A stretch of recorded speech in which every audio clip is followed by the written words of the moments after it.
Hi everyone, I'm Dr. Anne from My Freedom to Thrive. I'm a psychologist and clinical hypnotherapist who specialises in anxiety, trauma and relationships. Welcome to my Anxiety Hacks 101, where I introduce you to some simple concepts that will help you better understand what anxiety really is, how to get it under control and how to utilise it for your benefit.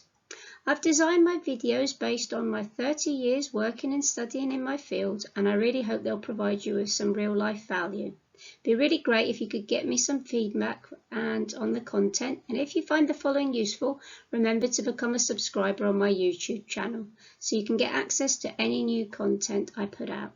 So without further ado, let's get started. Okay, so imagine one day you're walking along the road and it's a beautiful sunny day. There's not a cloud in the sky. The birds are singing in the trees. You feel completely at one with yourself and the world is good. And then suddenly, boom, there's a massive tiger in front of you and he's growling and he's snarling and he's not looking happy and he's got really big teeth and he's looking directly at you. So what are you going to do? What are you going to do? Well, you could run away in the off chance it's a three-legged tiger with bad eyesight. That's the flight. You could find a big stick and hope to give it a good smack on the snout before he claws your innards out. That is, you could fight. Or you could revert to when you were 5 years old and were held king of musical statues at your pal's birthday party. That is, you can freeze. Now, these fight, flight and freeze are automatic responses to when our mind and our system, it registers threat. So, fight, flight, freeze is a kind of our go-to options. There are some more, but for our purposes, these are enough. So the threat is perceived. What happens? The hypothalamus kicks off. It says, oh my God, there's something scary. And then the pituitary gland starts to pump out, a warning, a warning. ACTH floods our system, and then the adrenals kick in. And that's when we get a real rush of adrenaline. So these are all happening at a level that we're not really conscious of. It's these decision-making processes already happened even before we realise it. So how do we experience it? Well, we find our heart rate increases. We feel the colour drain from our face. We find ourselves trying to gasp for breath. We feel sick. And we often want to rush to the toilet and empty our bowels.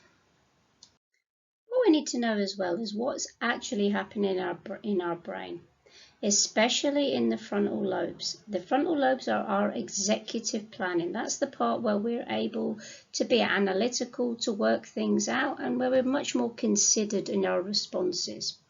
Well, in this situation, when the lower parts of the brain have been activated because they've perceived threat, it's almost as if our frontal lobes have had this done to them. They've been stuck in a blender because there's not time for us to make the types of decisions and thought processes that we need to when we're faced with threat. So for all intents purposes, the actual frontal lobes have been bypassed and shut down. And this, we'll find out later on, is bad for us. This is a carrot. Most of us would agree that carrots aren't particularly threatening. Even if I do this carrot is not particularly scary. However, I was in touch with a young lady who found these carrots particularly scary. Now these carrots, these were fine, but the round cut carrots provoked in her a phobic reaction, which meant she had an intense reaction of fear and she would use avoidant behaviours to make sure she never came in contact with a carrot. Only round cut carrots, remember.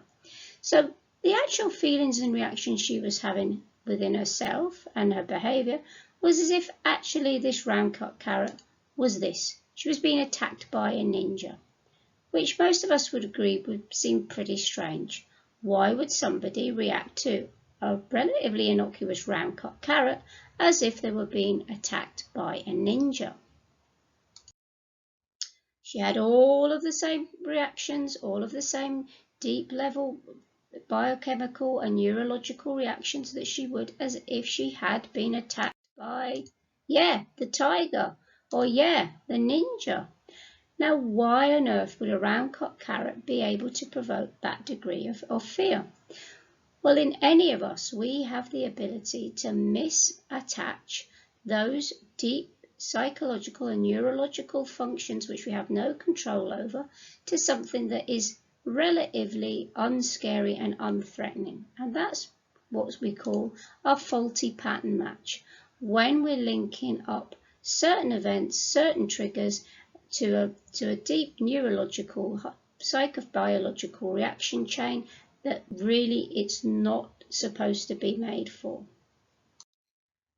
Now in the next video I'm going to talk about the implications of making these faulty pattern matches, what it is that they do and how they impact on our life, because many of my clients come to me for issues that are essentially related to faulty pattern matches. At some level along the line they have attached fear and all of the reactions and behaviours that come with that to something that is essentially non-threatening. So I hope you've enjoyed this video. I'm Dr. Anne from My Freedom to Thrive. This is Anxiety Hacks number 101. If you like the video, please press like and follow me to watch the next part in this series. Thank you.